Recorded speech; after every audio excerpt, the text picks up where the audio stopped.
The morning had that crisp, electric kind of anticipation that made Marie's heart flutter in her chest. She'd been waiting for weeks for this envelope, the one that promised a day of fun and frivolity, and now it was finally in her hands. "I won, honey! I won!" she shouted, waving the envelope like a trophy as she burst into the living room where Evan lounged on the sofa, remote in hand, eyes glued to the football game that he had been half watching. Evan squinted at her, blinking through the sudden interruption. "What did you win?" he asked cautiously, bracing for whatever excitement might come barreling toward him. Marie's grin was nearly as wide as the envelope itself. "A makeover! For two! A decade-themed salon! Decade's Salon! They're giving away a free makeover and I won us both spots." Evan blinked, letting out a low whistle, though skepticism flickered across his features. "Who are you going to bring?" he asked, a hint of hesitation in his tone. Marie tilted her head, her eyes dancing with mischief. "You're probably going to hate this idea, but what if you came with me?" Evan's brow furrowed immediately. "No way," he said, shaking his head. "You've got friends. You can take one of them." Marie's grin widened, her voice playful but insistent. "Think about it.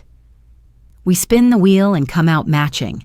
We could be a disco king and queen, or, get this, Fred Astaire and Ginger Rogers." Evan snorted. "Do they even work on men?" Marie shrugged, nonchalant, though her excitement was palpable. "Probably, maybe, I don't know. Anyway, you owe me. I sat through that football game for you. You can sit through one thing I want to do." Evan let out a sigh of reluctant acceptance, his resistance softening in the light of her determined smile. "Fine. But nothing I don't approve of," he added, still cautious, his hands tucked into the pockets of his jeans as they headed toward the car. The drive to Decade's Salon was filled with Marie's chatter about possibilities, her voice brimming with anticipation and her imagination spinning through every era she could conjure. Flapper girls, hippie flower children, glamorous Hollywood starlets. Evan listened, more wary than excited, until they pulled into a parking space across from a building that radiated chaotic charm. Evan's eyes widened as he took in the scene before him. Rows of chairs and mirrors stretched into the bustling salon. Several curtained changing areas revealed glimpses of the transformations in progress. Women of all ages emerged from the rooms, adorned in period clothing that was strikingly detailed, and though no men had yet appeared, Evan noticed that the atmosphere, even at a busy salon, skewed heavily feminine. At the front desk, a receptionist with platinum blonde hair and a name tag reading Candy glanced up as Marie approached. "Hi, I won the contest for the makeover for two," Marie announced, the envelope clutched to her chest. Candy inspected the voucher, then followed her gaze to Evan, lingering behind Marie. "Is your second here?" she asked. Marie beckoned him forward. "Right here." Candy nodded approvingly. "Perfect. Take a seat in the waiting area. We'll be right with you." "We're a little behind this morning." She gestured toward a row of chairs where Evan and Marie settled, the latter practically vibrating with excitement as they watched clients before them undergo their transformations. Evan's unease deepened as he observed the process. Women entered the changing rooms, spun a large wheel adorned with decades, and emerged completely transformed. One young woman, her hair cascading to her waist, landed on the 1920s after her spin. Tears threatened as her long hair was chopped and styled, and when she emerged moments later, she was a vision of a flapper girl, complete with a feathered headband and a long cigarette holder dangling from her fingers. The authenticity was striking, and Evan's apprehension ticked upward. Could they really do anything to anyone? "So, they can just do anything?" he asked, more to himself than anyone else. Marie's eyes sparkled. "Yep, whatever decade the wheel lands on, you're committed. I think you should go first, though. Let me see how you turn out before you could protest." A call rang out. "It's your turn to spin the wheel," Candy announced, drawing Marie to the gleaming contraption. "Do you want to spin together or separately?" Candy asked. "Together, if we can." Marie said quickly, sensing Evan's instinct to back away. "It'll be more fun if we match," Candy added with a wink. Evan kept his mouth shut, reluctantly letting her guide him to the wheel. Marie gripped the handle and sent it spinning, watching the decades blur into a dizzying whirl. The wheel slowed with dramatic tension, passing the 2000s, 1990s, 1980s, and the roaring 20s before finally coming to rest on the 1950s. "Congratulations, you've won 1950s makeovers," Candy announced. A small logistical hiccup appeared. The chairs weren't side by side, but both accepted it, eager to see what awaited them. Evan's station was in the back, where a young, raven-haired stylist named Ellie awaited him, flanked by her assistants Ma and Shannon. He shook hands awkwardly, unsure what to expect. "Clients like you are rare," Ellie said warmly, holding a tablet that outlined the procedure. Evan was nonplussed. "Clients like me?" he asked, raising an eyebrow. Shannon guided him into the salon chair, reassuring him that everything would be handled, while Ellie placed a hand on his shoulder. "Don't worry. We've got a little something for nervous clients," she said, offering him earbuds. Hesitant at first, Evan placed them in his ears, and a soft, lilting stream of 50s pop music enveloped him. Slowly, the music began to dissolve his anxiety. The process began gently. Warm water cascaded over his scalp as Ellie massaged his hair, the shampoo a soothing balm that made Evan's shoulders unclench for the first time that morning. As his hair was washed and dried, extensions woven into his natural locks, and curlers meticulously rolled to create classic waves, Evan felt a drowsy, pleasant detachment settle over him. Ma worked on trimming his bangs to frame his face, while Shannon applied light makeup, just foundation and blush at first, before moving on to eyeshadow, mascara, and a soft coral lipstick. The salon's warm, bustling energy combined with the music lulled him further into relaxation, and he barely noticed when Ma began manicuring his nails, shaping and polishing them in bright red, nor when Shannon touched up his freshly painted lips. Even as his shoes were removed for a pedicure, Evan remained blissfully unaware, his mind adrift in a comfortable haze of sound, warmth, and attention. Once the curlers were removed, his hair fell perfectly in cascading waves, reminiscent of a 1950s Hollywood starlet. The cape was whisked away and Ellie guided him toward a dressing area where Em and Shannon helped him into period-accurate undergarments, a girdle, pantyhose, and a bullet bra, followed by a red polka-dotted circle dress cinched at the waist. Red kitten heels were slipped over his feet, a pearl necklace clasped around his neck, and clip-on earrings completed the ensemble. Throughout, his earbuds played sweet melodies that kept him relaxed, almost dreamlike, as he allowed them to transform him completely.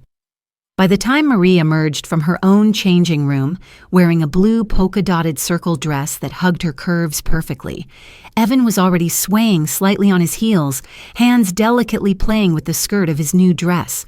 His eyes, half-lidded in contentment, barely registered the outside world. Marie gasped at the sight, delight flooding her features, and the girl's work was evident.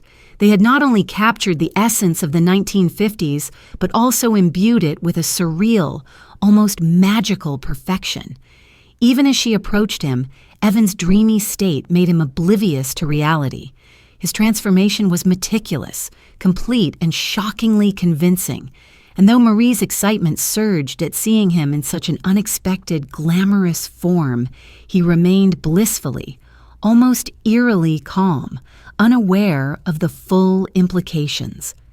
Evan's mind floated in a haze of warmth and music as Marie approached, her own transformation dazzling in its precision and playful charm. She looked every bit the glamorous 1950s vision he had expected to see in his wife. The blue polka-dotted circle dress spinning lightly around her knees, a crisp black waistband accentuating her silhouette, and perfectly styled curls that framed her smiling face. Her eyes lit up at the sight of him, and for a moment Evan remained in his dreamlike state, swaying slightly on his heels. the red circle dress hugging him snugly, while the kitten heels lent him a precarious but oddly elegant balance. He barely recognized himself, and yet the comforting hum of the 50s pop music through his earbuds made everything feel natural, even right, as though he had always belonged to this era, this playful, exaggeratedly feminine world of retro glamour. Marie reached out, her hands brushing against his, and he responded instinctively, clasping hers, letting her guide him gently toward the front of the salon. He still hadn't lifted his gaze fully, hadn't quite realized that the reflection waiting for him in the mirrors lining the wall was a stranger, a version of himself so completely transformed that it took every ounce of his composure to hold steady. Marie's eyes sparkled with delight, laughter escaping her as she took in every detail: the perfectly curled hair, the delicate arch of his eyebrows, the winged eyeliner that emphasized the almond shape of his eyes, the coral lipstick that made his lips appear plump and inviting, the polished nails flashing under the soft salon lighting as he tentatively lifted his hands. She was thrilled, exhilarated even, at seeing her husband willing to participate so completely, and though she sensed the foggy, contented state he had been in, she couldn't help but marvel at the skill and artistry of the stylists. The thought of all the football games, the concerts, the afternoons spent indulging Evan's hobbies flashed through her mind, and a teasing sense of poetic justice warmed her from within. Here he was, completely immersed in something he might never have chosen on his own, rendered gorgeous in a way that she had scarcely imagined possible, and she wanted to drink in every second of it. Marie's heart thumped as she reached up, smoothing a curl that had settled slightly out of place near Evan's temple, her fingers brushing lightly against the soft, synthetic, and real strands woven seamlessly together, and she could feel his small, instinctive shiver of awareness at the touch, though he still seemed suspended in the glow of the salon's orchestrated serenity. The earbuds finally popped from his ears at Ellie's gentle insistence, and in an instant, the dreamlike veil that had kept Evan in a bubble of relaxation and detachment was ripped away, replaced by the startling clarity of self-recognition. His eyes widened and his body froze, a mix of shock, disbelief, and an almost palpable rush of adrenaline coursing through him as he finally saw the reflection that had been shielded from him. Perfectly styled curls that tumbled to his shoulders, the bright red lipstick that highlighted the curve of his mouth, eyes lined and shadowed in a way that emphasized their shape, polished nails gleaming under the salon lights, and the circular skirt that flared outward with each slight movement, paired with the precarious but perfectly fitted red kitten heels. He staggered slightly, clutching Marie's hand, and for the first few seconds he could barely form words, his mind spinning faster than the wheel that had decided their fate earlier in the morning. His breathing quickened as the full magnitude of the transformation settled over him, and a flush crept into his cheeks, not entirely from embarrassment, but from the rush of realizing just how convincing, how utterly complete the stylists had been in their artistry. Marie, sensing the sudden tension in his shoulders, squeezed his hand and leaned close, her voice soft and reassuring. "You look incredible, Evan. Really. Just incredible." But even as she spoke, he couldn't tear his gaze away from the reflection, his brain racing through every minute detail, the way the girdle had shaped his waist into a perfect hourglass, the subtle sheen of the pantyhose on his legs, the way the bullet bra accentuated his chest in a way that made him aware of every movement and shift, and the delicate pearls that circled his neck, the earrings catching the light with each turn of his head. He felt simultaneously foreign and enthralled, a curious tension between the ego of his familiar self and the intoxicating allure of the mirrored version that demanded both attention and compliance. Marie, unable to contain herself, twirled slightly in her dress, letting the fabric sway and snap back, then glanced at Evan again. "I think you might have outdone me," she said with a soft laugh, though the words were half a question, half a declaration. Evan's mouth opened and closed a few times, still searching for words that could adequately convey the maelstrom of emotions in his chest, from mild panic to astonishment to the odd sense of satisfaction he hadn't expected to feel. He stammered, his voice faltering under the weight of his own disbelief. The heels beneath him, though unfamiliar and slightly wobbly, lent a strange kind of grace to his stance, forcing him to adjust his posture in ways that somehow added to the illusion of elegance. He lifted one hand, the polished red nails glinting as he flexed his fingers experimentally, and Marie couldn't help but reach out again, guiding him gently so that he didn't topple over in his heels. She was in awe of how he allowed the moment to unfold, the way his body and expression slowly shifted from shock toward curiosity, as though a small, adventurous part of him was beginning to recognize the joy in surrendering to something completely new and entirely unanticipated. The girls from the salon lingered nearby, smiling proudly at their handiwork, and Marie leaned closer to Evan's ear, whispering playful encouragements and light teasing about how perfectly he had adapted to the transformation. At first, Evan's mind resisted, scrambling to hold on to the familiarity of his usual self, but the warmth of the salon, the soft textures against his skin, the gentle guidance of Marie's hand, and the subtle but insistent music still faintly echoing in the background began to soften the edges of his anxiety. He felt a strange thrill at the novelty, a kind of liberation from the everyday constraints of his identity, and the absurdity of it all sparked a reluctant chuckle from deep within him. Marie laughed along, her voice ringing with delight, and for a moment the two of them simply stood, hands clasped, reveling in the surreal joy of a shared adventure that neither could have fully anticipated. The afternoon stretched on like a perfectly choreographed sequence of playfulness and elegance. Marie suggested a visit to the new vintage store downtown, a perfect complement to their freshly curated 1950s personas. Evan nodded, still slightly staggered in the heels, but increasingly willing to follow along, entranced by the strange, exhilarating freedom of being seen in this new, exaggerated form.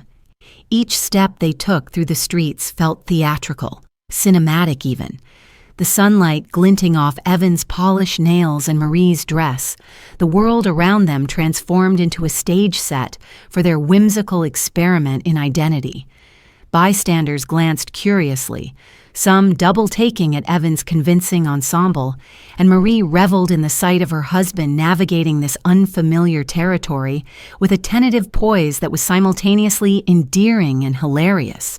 She guided him gently, her hand steadying him when the heels threatened to wobble too far, and each shared glance was a mixture of laughter, affection, and an unspoken acknowledgement of how far they had ventured together in a single morning.